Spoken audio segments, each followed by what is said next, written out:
السلام عليكم، اهلا بكم كل متابعين ملك الكرة في كل مكان. اسعد الله اوقاتكم بكل خير، واهلا بكم في اطلالة جديدة. مش عايز اقول بعد غياب الحقيقة، زي ما قلت لحضراتكم انا بس بحترم كل المشاهدين لليوتيوب، وعشان كده بعمل لكم المقاطع دي، مش عشان حاجة تانية يعني، ولا ببص للربح ولا ببص لأي حاجة.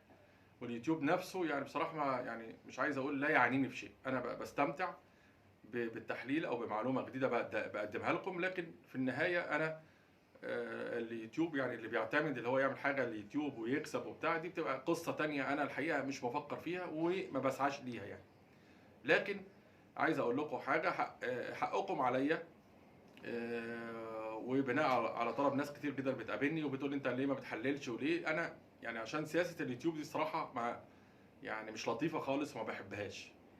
يعني احيانا تلاقي 37 الف مشاهده، فجاه الاقي 500 مشاهده، الاقيها مره 200 مشاهده. ازاي رغم ان العدد ده اتسجل ازاي؟ يعني هو عدد وهمي وانا ما بشتريش وقت، يعني ما بشتريش وقت ايه، انا ما بشتريش اللي انا ازود عدد المشاهدين ولا زي ما الناس بتعمل. انا زي ما بدات الناس المحترمه معايا موجوده، وزي ما بشتغل يعني بمنتهى الامانه والشفافيه. يعني انا ممكن انا اشتري مشتركين اوصل ل 300 الف واحد ولا مليون واحد، وممكن اشتري مشاهدات بتاع اوصل ل 80 مليون مشاهد عادي جدا، زي ما الاعلاميين الكبار بيعملوا.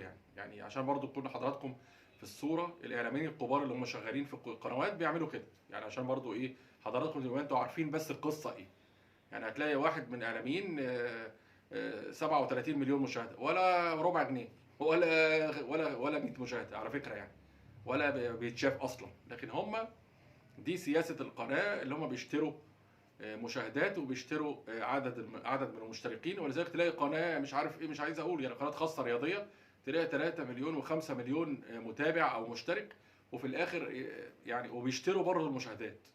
فده اللي انا عايز اقوله لكم يعني. يمكن برضه عشان يبقى انتم متابعين الخريطه وعارفين القصه ماشيه ازاي. طيب انا عايز اقول لكم على حاجه مهمه جدا. يعني لو احنا هنتكلم النهارده عن عن المباريات اللي حصلت، طبعا مش عايز اقول الارسنال بيقترب تدريجيا. كل شويه تلاقي الارسنال بارتيتا ولاعيبه الارسنال الجمال جدا، اللي يعني مش عايز اقول ان ارتيتا اتعلم من ان هو كان لاعب مع ارسن فينجر يعني لما كان مدير فني للارسنال، وثم اتعلم جزء كبير جدا من شخصيه جوارديولا افضل مدرب في العالم. يعني حتى لو الارسنال كسب الدوري السنه دي، وده متوقع بشكل كبير جدا، لكن جوارديولا ما زال اعظم، انا في رايي انا اعظم مدرب كره قدم في العالم هو جوارديولا. بقاله 5 سنين، مورينيو خلاص انتهى. انا شايف ان جوارديولا ولا يقارن بكلوب، عشان الناس تقول لك لا كلوب، وبرضه كلوب لا يقارن بجوارديولا. جوارديولا من 5 سنين هو اعظم مدرب في العالم، بصرف النظر اللي هو مش عارف يفوز بدوري الابطال، لكن ده هيفوز. يعني سوء حظ كبير جدا. اعتقد السيتي السنه دي يقترب للفوز بدوري الابطال، وهفكركم حقيقه. ولو ما فازش بالدوري السنه دي، الارسنال لو فاز حتى بيه، فهو قدر اللي هو يفوز بحوالي 12 بطوله، ما بين كاس الاتحاد، ما بين كاس رابطه المحترفين، ما بين الدوري الانجليزي واللي هو بريمير ليج. ودايما بيحافظ على وجوده الحقيقه في المقدمه والمنافسه حتى في دوري الابطال. حتى لما بيتعرض لخسائر او كده، لكن برضه بيكون متواجد في المربع الذهبي قبل النهائي، في النهائي، وهكذا، وحضراتكم شفتوا. طيب مش هتكلم على لكن انا الارسنال كسبت توتنهام، وكنت على فكره مدرب برضه ممتاز يعني الحقيقه، لكن برضه الامكانيات يعني برضه الارسنال امكانياتها اعلى شويه من توتنهام، والاثنين في لندن. ودايما كعب الارسنال اعلى من توتنهام، لما كان حتى ميدو كان موجود وبنتابعه في الاي ار تي والقنوات الفضائيه الرياضيه اللي كانت باشتراك بفلوس. يعني ما كانش الدنيا دلوقتي اسهل.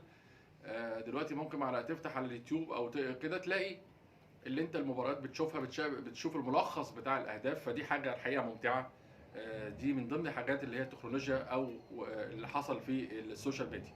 طيب انا برشح الارسنال للفوز. انا برشح الارسنال للفوز في ضوء المعايير والنتائج والاداء الكبير. كمان انا بقول ان السيتي برضو على الرغم اللي هو السنه دي هو الثاني طبعا وبينافس الارسنال، والمنافسه ما بين السيتي والارسنال. يعني انا عشان برضو الناس تبقى عارفه القصه، ليفربول اذا السنه دي فاز بالمركز الرابع، فانا اعتقد ان ده فوز كبير جدا ونتيجه مشرفه قوي، لان ليفربول بالمستوى ده لو فاز بالمركز الثامن هيبقى كويس جدا جدا جدا، او السادس. طيب ليفربول اتعادل النهارده مع اتعادل 0-0 مع تشيلسي على ارضه. وعايز اقول لكم كمان ان يعني ولا ده محمد صلاح ولا ده ليفربول. وبرضه هرجع تاني، مش عايز اقول كلوب السبب، طبعا كلوب السبب والاداره. يعني حتى لما جاب لعيب مهاجم، فين بقى لويس دياز؟ راح فين؟ فين جوتا؟ راح فين؟ فين فان دايك؟ راح فين؟ فيرمينيو راح فين؟ ايه ده؟ يعني انا مش فاهم. وبعدين جوجو ميز بيلعب، لا كلوب مشكله. كلوب انا اعتقد اللي لازم يمشي بعد هذه السنوات، لازم يمشي، لازم يجددوا الدماء ويتغير باي شكل يورجن كلوب. واعتقد جيرارد هو الانسب لتولي القياده الفنيه في ليفربول. الفريق واقع خالص خالص خالص، وصلاح بعيد عن الفورمه، ومفيش لعيبه خط نص، ومفيش دفاع، الفرقه ضايعه، مفيش غير اليسون بيكر البرازيلي. طيب اللي انا عايز اقوله كمان بسرعه ان كمان النادي الاهلي فاز على الزمالك فوز مستحق 3-0. مفيش احسن من كده. يعني بصراحه انا ممكن انا لو بعمل مانشيت على تالق كهربا النهارده، بقول ان كهربا لازم الكابتن الخطيب يخلصه باي شكل ويدفع الغرامه ويلعب، لانه هيبقى افضل من الصفقات اللي الاهلي جابها لغايه دلوقتي. هو نص الفرقه تقريبا كهربا، ولولا هدفه الاول الافتتاحي اعتقد المباراه كان ممكن تبقى تعادل. انا بقول طبعا الاهلي يستاهل اللي هو يفوز 3-0. ومحدش يقول لي فيريرا وكولر ما بقارنش، لكن انا كولر انا مش معترف بيه لغايه دلوقتي كمدرب كبير خالص. وفيريرا يعني خلاص يمكن السن بقى اثر فيه، فبدا بقى يعني يخرف، او بدا يالف في التشكيل. لكن كولر لسه برضه ما اعتمدش نفسه كمدرب كبير. انا مش مقتنع بيه شخصيا لغايه دلوقتي اللي هو مدرب كبير. مدرب لكن مش مدرب كبير. طيب يعني لا يقارن مش عايز اقول موسيماني، لكن لا يقارن مثلا بفايلر على سبيل المثال. الاهلي فوز مستحق النهارده على الزمالك 3-0، واداهم درس كبير جدا. وممكن نقول العنوان كهربا صعق الزمالك بثلاثيه، مش عايز اقول مذله، بثلاثيه مع شريف. انا هكتفي بكده النهارده، لكن حبيت ان انا بحترم كل الجمهور وكل الناس اللي بتشوفني، وعشان كده قلت لازم اسجل المقطع ده بعد غياب. واتمنى ان شاء الله اللي احنا يعني نتقابل في ظروف احسن من كده ونتائج افضل للمحترفين المصريين والدوري المصري ان شاء الله. اشوفكم في اطلاله جديده مع ملك الكوره، مع كواليس واسرار.